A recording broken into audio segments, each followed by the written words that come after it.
오늘 하나님께서 우리에게 주신 말씀은 에베소서 5장 16절에서 18절 말씀입니다.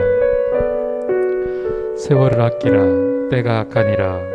그러므로 어리석은 자가 되지 말고 오직 주의 뜻이 무엇인가 이해하라. 술 취하지 말라. 이는 방탕한 것이니 오직 성령으로 충만함을 받으라. 이는 살아계신 하나님의 말씀입니다. 아멘.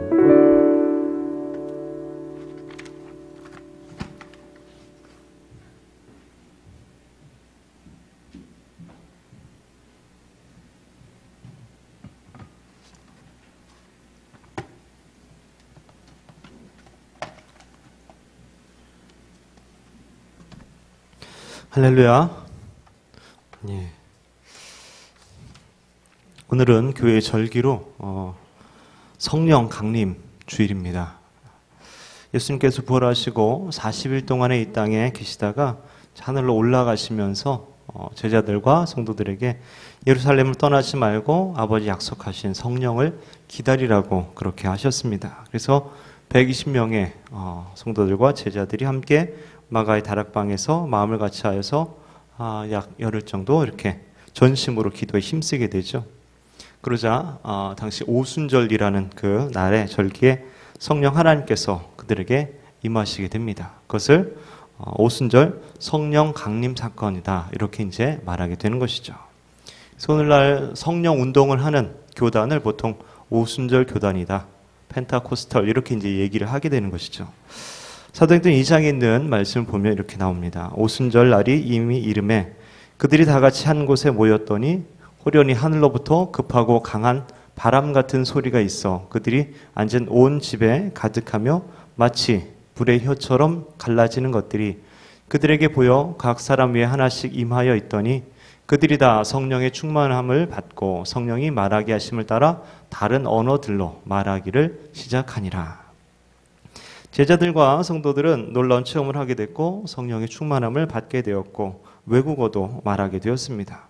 그래서 당시 유월절을 지키러 왔던 전 세계에 흩어져 있던 그 유대인들이 함께 모였을 때 그들에게 그 나라의 언어로서 이제 복음을 전하게 되고 또 자기 동족인 유대인들에게도 복음을 전하게 되죠. 그 결과 하루에 3,000명, 5,000명 이렇게 복음을 듣고 회개하고 믿게 되는 그런 역사가 나타나게 되고 그로 인해서 이제 교회가 시작되게 됩니다. 물론 많은 핍박도 받았지만 전 세계로 복음이 전파되어서 결국 우리나라에까지 이제 오게 된 거고 우리가 이제 이 교회가 이렇게 또 세워지고 또 하나님 믿고 또 예배할 수 있게 되는 거죠. 그런 의미에서 봤을 때 이 성령 강림절은 교회가 탄생한 날이다, 이렇게 볼 수 있다라는 것이죠. 그리고 오늘날에도 교회가 살고 죽는 것은 바로 이 성령 충만에 달려 있다라고 볼 수 있는 것입니다. 또한 오늘은 감리교 창시자인 존 웨슬리가 회심한 283주년 기념주일입니다. 283년쯤 됐다라는 거죠. 존 웨슬리가 회심한 지가. 성령께서 미지근했던 그 존 웨슬리를 만나주셔서 그 마음이 뜨겁게 되었고 그는 이전과 다르게 변화된 삶을 살면서 당시 영국 사회를 새롭게 변화시키게 됩니다. 그리고 감리교회가 그로 말미암아 이제 탄생을 하게 되죠.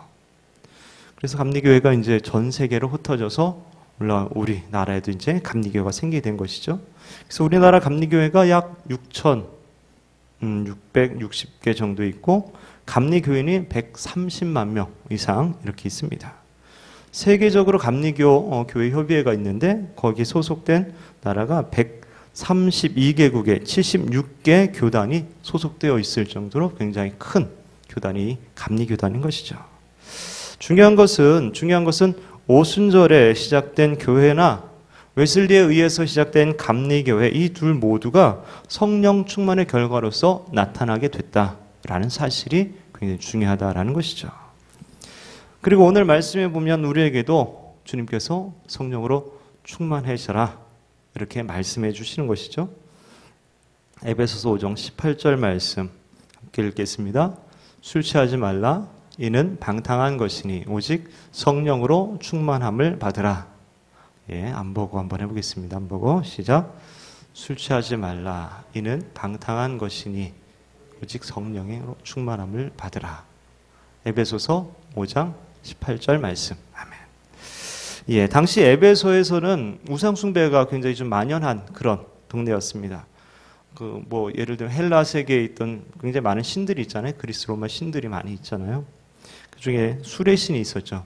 디오니소스, 즉 바카스라고 얘기하는. 개인적으로 바카스를 좋아하긴 합니다. 제가 즐겨 먹긴 하는데, 이 당시에 제2에서 현란한 춤과 노래와 음주, 활락 이런 것들이 동반되었다는 거죠. 그 신들에게 드리는 어떤 제의에 의해서, 그리고 그 제의가 절정을 이룰 때 사람들이 막 황홀경에 빠져들기도 하고 했다라는 겁니다. 이런 문화에 익숙했던 이 에베소 성도들에게 바울은 진정으로 하나님과 교제하고 또 영혼의 평안을 얻고 기쁨을 누리는 길은 술 취함에 있는 것이 아니라, 이방 신들에게 있는 것이 아니라 오직 하나님께 있고 성령 충만함에 있다라고 말해주는 것이죠. 오늘날 우리 시대는 어떻습니까? 술 때문에 가정과 인생을 파괴당한 사람들이 얼마나 많이 있습니까? 세계적으로 이 과음 등 술이 직간접 원인에 대해서 숨진 인구가 한 해 300만 명 정도로 집계가 된다고 합니다. 엄청나죠? 1분에 6명씩 술로 인한 죽음이 있는 것이고요.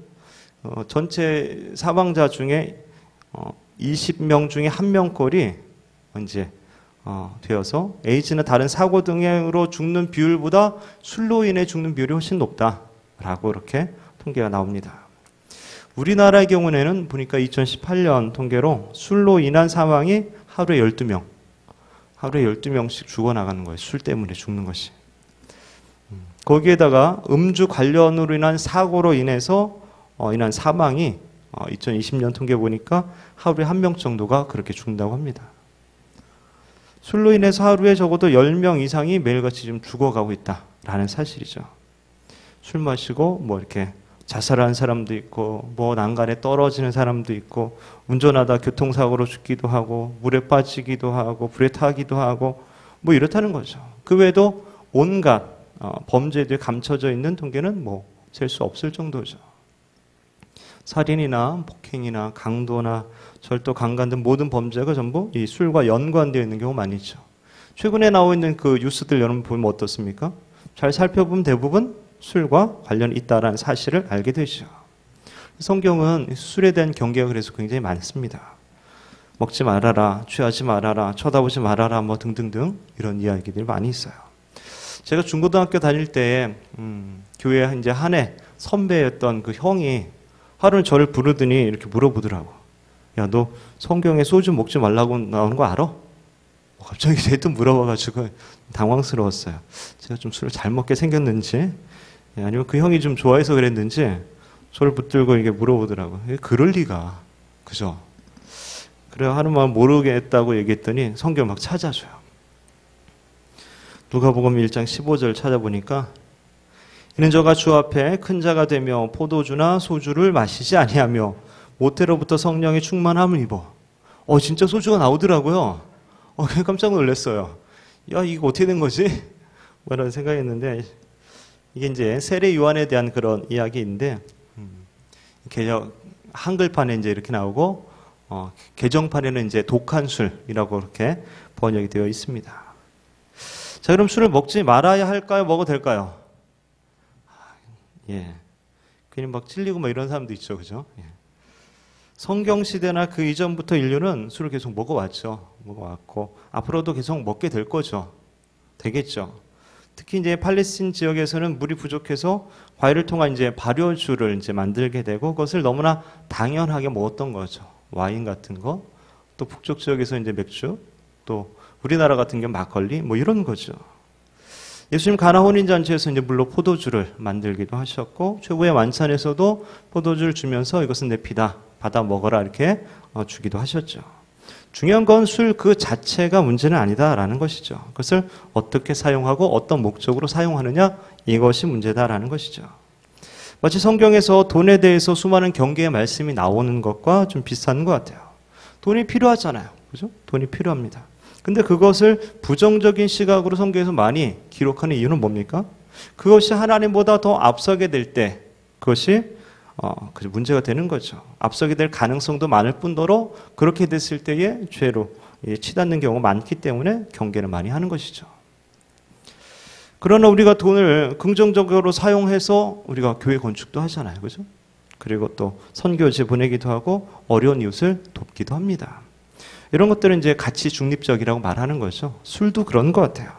선하게 사용해서 우리가 성찬 때, 그죠? 지금 못하고 있지만 성찬 때 포도주를 사용하게 되고, 또 요리할 때도, 그죠? 사용하기도 하고, 또 어떤 일을 축하하는 데 사용하기도 하고, 특히 요즘 같은 시대에, 그죠? 알코올 성분이 소독하는 데 많이 사용하죠. 손 소독제, 또 이렇게 어떤 물건이라든지 장소를 소독하여 세균을 죽이는 데 사용을 하기도 합니다. 그러나 돈을 사랑함이 일만하게 뿌리가 되는 것처럼 술에 취하는 것은 죄의 뿌리가 됩니다. 죄악으로 가는 지름길이 될 수 있는 것이죠. 그래서 늘 우리가 조심하고 경계할 필요가 있는 것입니다. 조절할 능력과 이런 절제할 실력이 안 되면 안 먹는 것이 현명한 것이죠. 근데 왜 바울은 성령으로 충만한 것과 술 취함을 이렇게 비교하고 대조했을까요? 아마도 이게 술 취한 것과 술 취한 사람과 성령으로 충만한 사람이 뭔가 좀 비슷한 면도 있었던 것 같고 좀 다른 면도 있었던 것 같아요. 술에 취하게 되면 술의 지배를 당하게 되고 또 성령으로 충만하게 되면 성령이 지배를 받게 되는 것이죠. 지배한다는 면에서 굉장히 비슷한 면이 있다라는 것이죠. 그렇지만 전혀 다른 모습이 많이 있습니다. 먼저는 술 취함은 어디로 가야 할지 모르게 하지만 성령 충만은 어디로 가야 할지 알게 합니다. 술에 취하면 좀 몽롱해지고 모호해지고 그저 모든 것이 흐릿해지고 감각도 무디어집니다. 어디로 가야 할지 무엇을 해야 할지 명확한 것이 없어요. 이래도 좋고 저래도 좋고 기분 따라 주변 환경 따라 막 움직이게 되죠. 작년 가을 뉴스에 보니까 어떤 사람은 음주운전으로 사고를 내고서 막 도망을 쳤습니다. 가다가 이제 시골길 갔는지 너무 화장실이 급해가지고 들른 곳이 경찰서예요. 경찰서 화장실에서 볼일을 보고 나오다가 경찰과 이제 마주치게 되면서 경찰이 술 냄새가 나는 것을 감지하게 되었고 음주 측정을 하게 되고 함께 차량을 조사해 봤더니 뺑소니였다는 사실이 밝혀지게 되는 것이죠.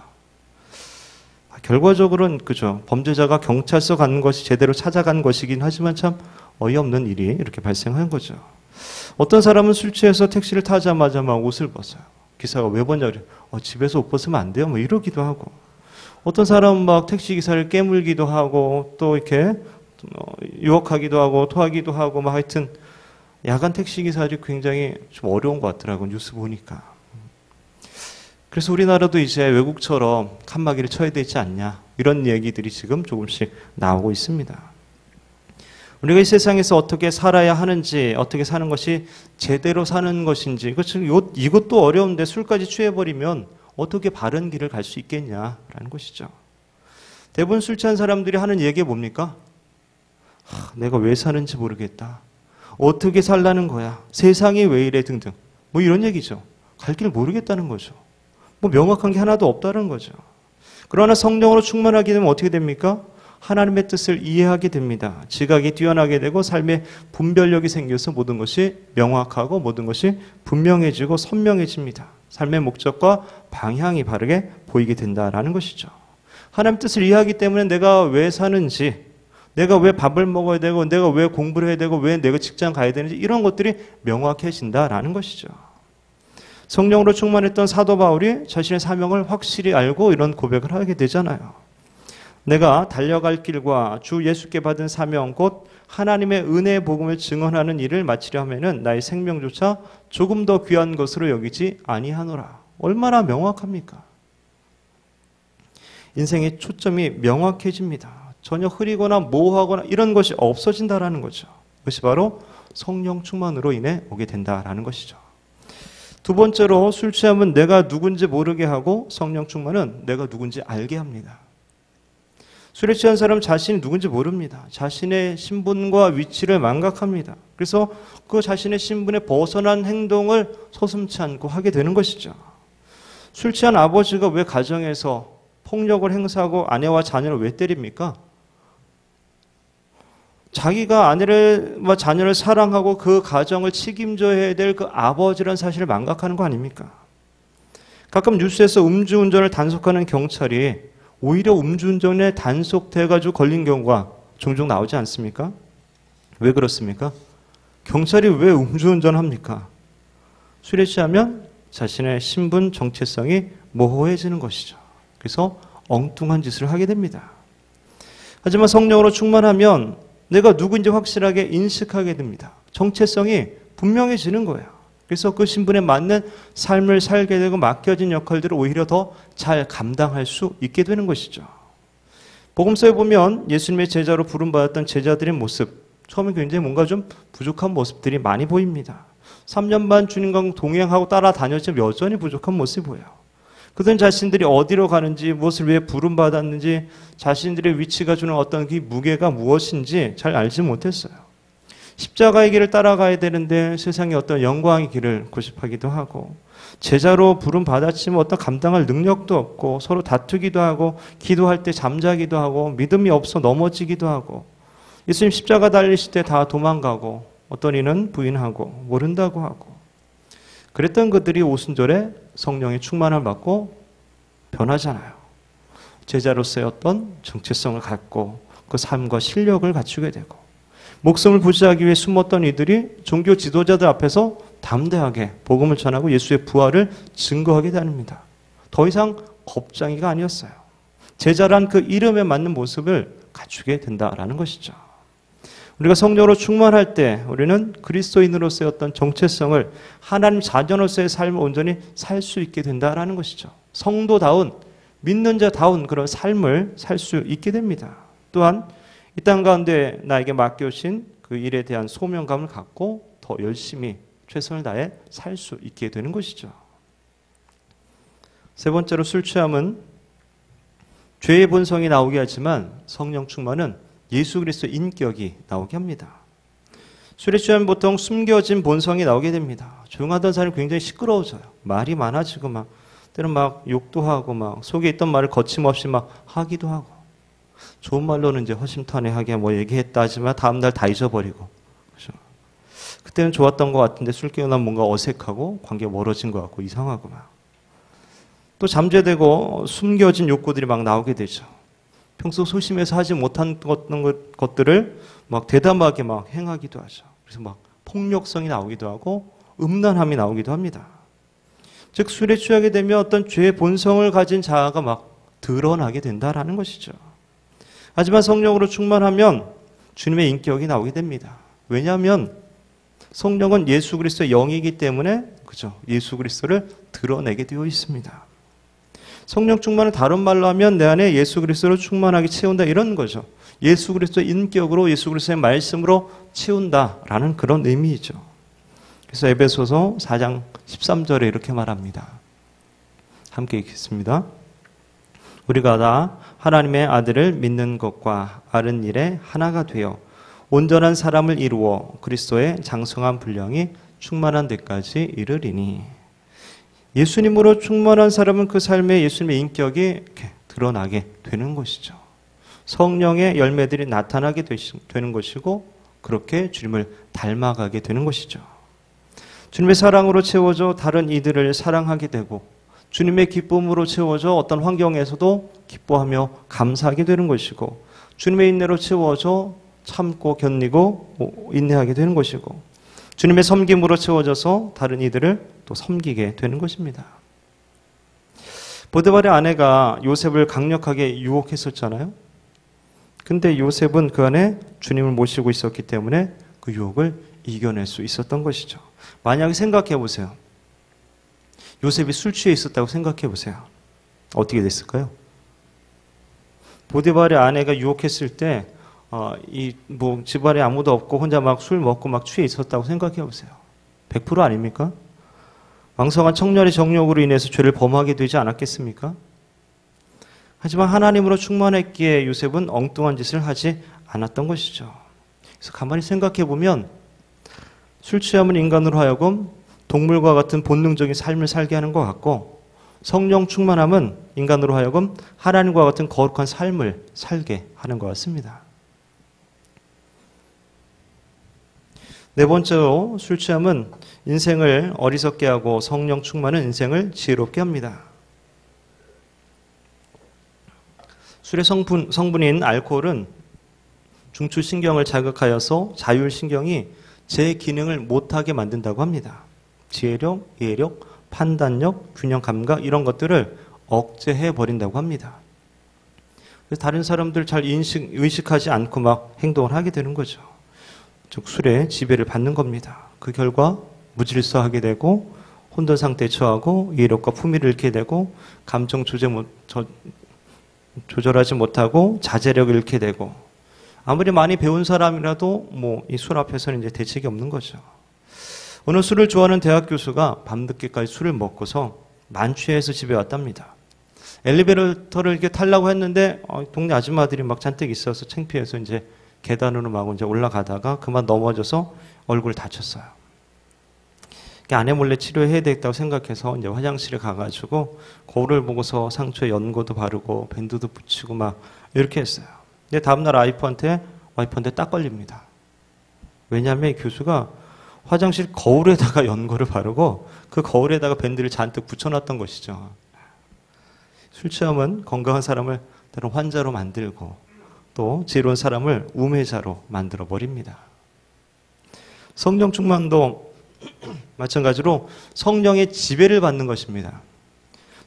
나의 생각이 성령의 지배를 받고 나의 감정이 나의 의지가 성령의 지배를 받고 내가 충만하면 충만할수록 성령님의 지배력은 더욱더 강화되는 것이죠. 근데 중요한 것은 성령님은 인격적이라는 거예요. 이게 굉장히 다릅니다. 그래서 강제로 지배하거나 막 끌고 다니고 이러지 않는다는 거죠. 내가 마음의 문을 열고 성령님을 나 인생에 내 마음에 내 의지에 내 감정의 주인으로 모시고 그분의 통치를 받겠다고 내가 순종하고 해야 돼요.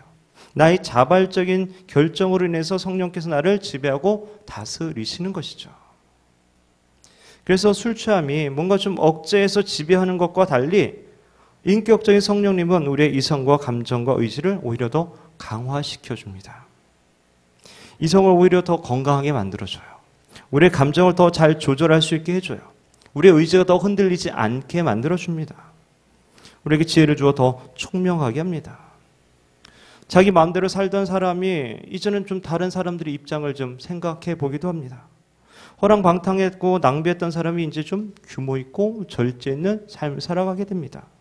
게으른 사람이 부지런해지고 늘 불안에 떨던 사람이 마음의 평안을 누립니다.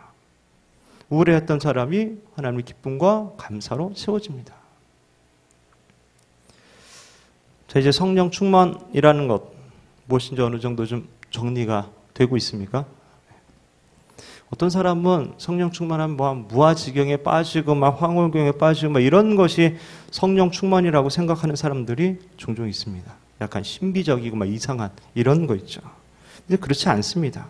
우리 인격적인 성령님께서는 우리의 인격의 요소인 이성과 감정과 의지 등을 막 억제해서 막 휘두르는 것이 아니라 오히려 그걸 더 개발시키고 발전시킨다라는 것이죠. 그래서 스스로 자신을 조절할 수 없고 뭔가 비윤리적인 행동을 하는 것은 성령 충만함이 아닙니다. 전혀 다른 사람을 의식하지 않고 사는 것, 이거 성령 충만이 아니다라는 것이죠. 기도원에서 마치 미친 듯이 막 춤을 추고 막 난리를 하고 강사의 말에 이게 말이나 손에 따라서 막 이쪽으로 굴르고 저쪽으로 굴르고 뒤집어지고 일어나고 막 실제로 얼마 전에 그런 영상을 봤어요. 공개된 거라. 깜짝 놀랐습니다. 강사가 이렇게 하면 이쪽으로 막 쓰러졌다가 이렇게 하면 이쪽으로 쓰러졌다가 막 사람들이 그렇게 하고 있더라고요.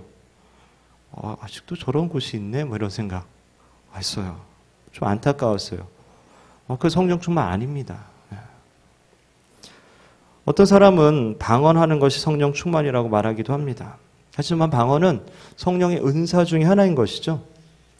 그래서 방언의 은사가 있는 사람은 그 안에 성령님 계시다라는 어떤 증거가 될 수는 있을 것입니다. 그래서 구원을 확증할 수는 있겠지만 그것이 성령 충만은 아닌 것이죠. 또 성령 충만은 성령 세례와 또 다른 것입니다. 내가 믿음으로 예수 그리스도를 주로 고백할 때 그 믿음은 성령께서 주신 것으로 보아서 성령께서 우리에게 오셨다라고 볼 수 있고 그것을 보통 성령 세례다 이렇게 말합니다. 그래서 물로 세례 받는 것 평생 한 번 받습니다. 여러분 어느 교회 가든지 여러 세배 한 번밖에 안 받습니다. 평생에. 그와 마찬가지로 성령 세례는 성령께서 조금 우리 안에 오시는 것을 말해서 평생 한 번 있다라고 보는 것이죠. 그래서 성령 세례가 일회적인 것에 반해서 성령 충만은 지속적인 겁니다. 지속적으로 나의 삶을 성령 하나님께 맡기고 그분의 통치와 그분의 다스림을 받는 것을 말하는 것이죠. 그래서 성령께서 나를 붙들고 이끌어 가시게 하는 겁니다. 자, 그렇다면 왜 성령으로 우리가 충만해져야 될까? 오늘 주신 말씀 보면은 세월을 아끼기 위해서 우리가 성령으로 충만해져야 됩니다. 세월을 아끼기 위해서. 앞에서 술 취함과 대조하여서 많은 이야기를 했지만 결국 술 취함의 가장 큰 특징이 뭐냐? 방탕한 거예요. 방탕한 거. 술 취하지 말라 이는 방탕한 것이니 이렇게 말하죠. 여기서 방탕이란 말은 낭비한단 말입니다. 낭비가 된다는 거예요. 그 앞에서 말한 세월을 아끼라는 것과 전혀 반대가 되는 것이 바로 술 취함이라는 거죠. 세월을 아낀다고 할 때 그 말은 세월, 즉 시간을 구원하라는 말이에요.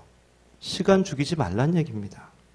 우리에게 허락하신 그 시간들, 그 기회들을 낭비하지 말고 잘 활용해서 하나님 기뻐하신 시간으로 만들라는 거예요. 하나님 영광 위해서 사용하라는 거예요.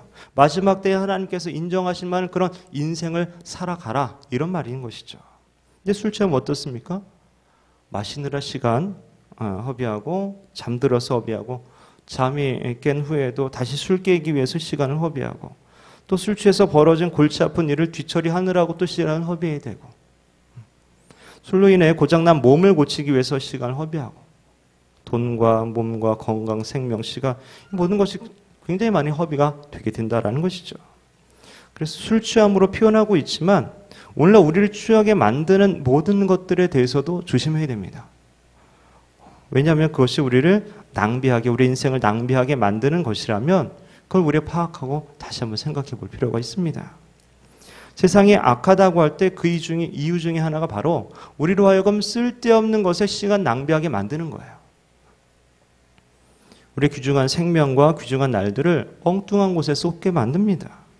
어떤 이는 그 안에 탐심으로 충만합니다. 어떤 이는 정욕으로, 미움으로, 교만으로 충만합니다. 어떤 이는 잘못된 가치관과 사상으로 충만합니다.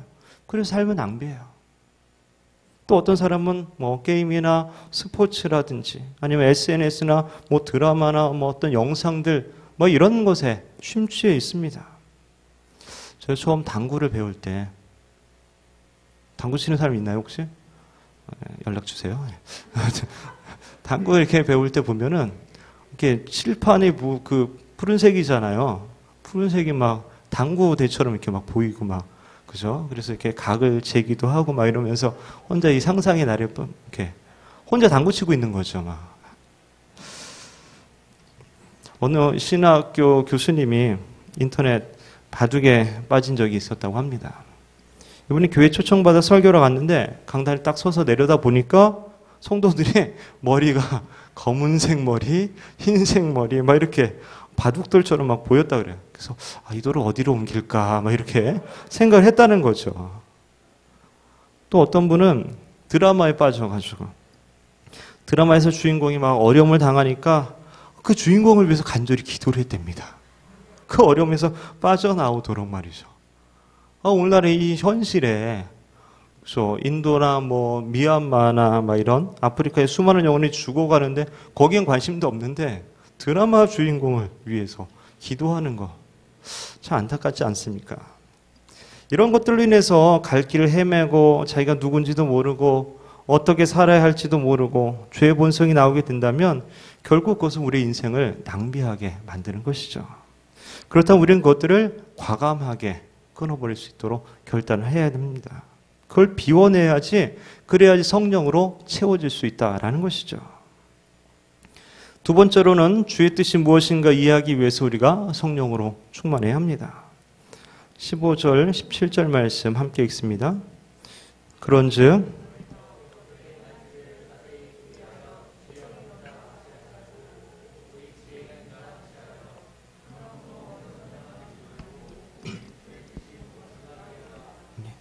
사도 바울이 말하고 있는 어리석은 자, 지혜 없는 자, 술 취한 자는 모두 분별력이 없는 사람들입니다.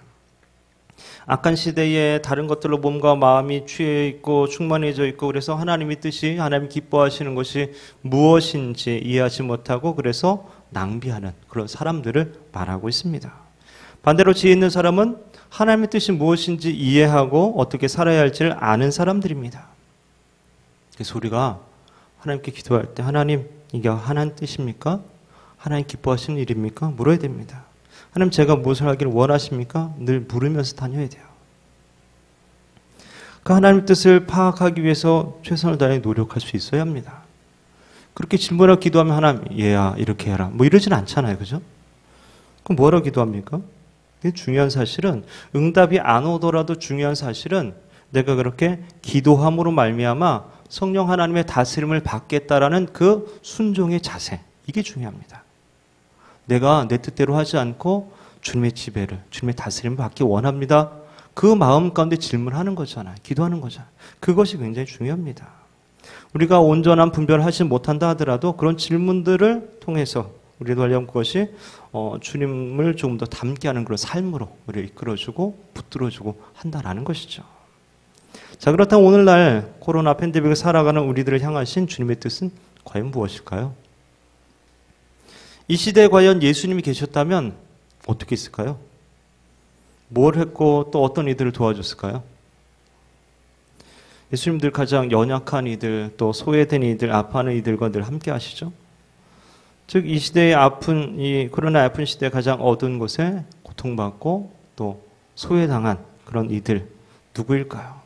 우리가 찾아볼 필요가 있습니다. 성령으로 충만하다는 것은 주의 뜻이 무엇인가 이해하고 그 뜻대로 행하는 삶을 말하는 것이기 때문이죠. 자, 그렇다면 어떻게 성령 충만한 삶을 살 수 있을까? 할 수 있을까? 어떻게 성령 충만할 수 있을까? 간단하게 말씀드리면 먼저 중요한 것은 나도 성령으로 충만할 수 있다라는 그런 확신을 내가 가져야 돼요. 나도 할 수 있다. 우리 모든 그리스도인들에게 주신 특권이거든요, 이게. 나도 성령 충만할 수 있다라는 생각을 먼저 가져야 됩니다. 그리고 성령으로 충만하도록 기도해야 합니다. 누가복음 11장에 이렇게 말씀하시죠. 내가 또 너희에게 이르노니 구하라 그러면 너희에게 주실 것이요 찾으라 그러면 찾아낼 것이요 문을 두드리라 그러면 너희에게 열릴 것이니 너희가 악할지라도 좋은 것을 자식에게 줄 줄 알거든 하물며 너희 하늘 아버지께서 구하는 자에게 성령을 주시지 않겠느냐 하시니라. 구하는 자에게 성령을 왜 안 주겠냐? 하늘 아버지께서 우리를 사랑하시는데 그걸 왜 안 주겠냐? 그 좋은 것을. 악한 자도 자식에게는 좋은 것을 주려고 그렇게 노력하는데 사랑 많은 아버지께서 성령으로 충만하게 해주시지 않을 이유가 전혀 없다라는 것이죠. 그렇게 우리가 사모하는 마음을 가지고 있어야 합니다. 그리고 또한 회개를 해야 합니다. 내가 주인 되어 살았던 것, 내가 통치하고 다스렸던 것, 그래서 넘어지고 실패하고 했던 이런 것들을 회개해야 됩니다. 마음속에 걸림이 있는 것들, 또 아무리 작은 죄라도 생각나면 곧 회개해야 합니다. 왜냐하면 하나님 가장 싫어하는 것이 죄이잖아요. 그 죄가 내 안에 가득 차 있다면 하나님께서 내 안에 충만하게 채워질 수 없겠죠. 그래서 먼저 회개해서 깨끗하게 하고 그것을 비워내야 된다라는 것입니다. 어떤 공간에 다른 것으로 채워져 있으면 거기에 들어갈 수가 없는 것이죠. 그래서 먼저 그것을 비워내야지 다른 것이 들어갈 수 있는 것처럼 내 안에 채워져 있는 것을 비워내야지 성령께서 오실 수 있게 된다는 거죠. 그리고 성령님이 인격적인 분이시기 때문에 강제로 쳐들어오지 않습니다. 내가 문을 열고 모셔야 되죠. 계시록 3장 20절 보면 볼지어다 내가 문 밖에 서서 두드리노니 누구든지 내 음성을 듣고 문을 열면 내가 그에게로 들어가 그와 더불어 먹고 그는 나와 더불어 먹으리라. 문을 두드리고 계신 그 주님께 내가 문을 열어야 됩니다. 문을 열고 초대해야 됩니다. 내 삶의 내 인생의 내 마음의 주인의 자리에 앉도록 내어드려야 돼요. 그렇게 나를 다스리시고 지배하도록 내가 요청해야 돼요. 즉 내 인생의 운전대를 맡기는 것이죠. 인생길도 모르고 운전도 서툰 우리가 운전하는 것이 아니라 우리 인생의 모든 길을 이미 알고 계시는 그분께서 그리고 베스트 드라이버이신 주님께서 운전하신다면 거기에 참 자유와 참된 평안이 있게 되는 것이죠. 거기에 참된 만족과 기쁨과 행복이 있게 되는 것이죠. 사랑하는 젊은 예수꾼 여러분, 여러분의 삶을 돌아보십시오. 여러분의 시간과 체력, 에너지를 어디에 사용하고 계십니까? 혹시 낭비되고 있지는 않습니까? 내가 뭔가 열심히 산 것 같은데 아무것도 남는 것이 없는 것 같은 그런 인생을 살고 있지는 않습니까? 오늘 말씀에 세월을 아끼라고 하십니다. 주의 뜻을 이해하라고 하십니다. 그러기 위해서 성령으로 충만하라고 말씀해 주십니다. 바라기는 자신들의 삶을 돌아보며 내 혹시 빠져 있거나 내 안에 충만한 것을 그런 것들을 찾아보시고 비워내시고 오직 성령으로 충만하게 채우시는 저와 여러분 되기를 주님의 이름으로 축원합니다.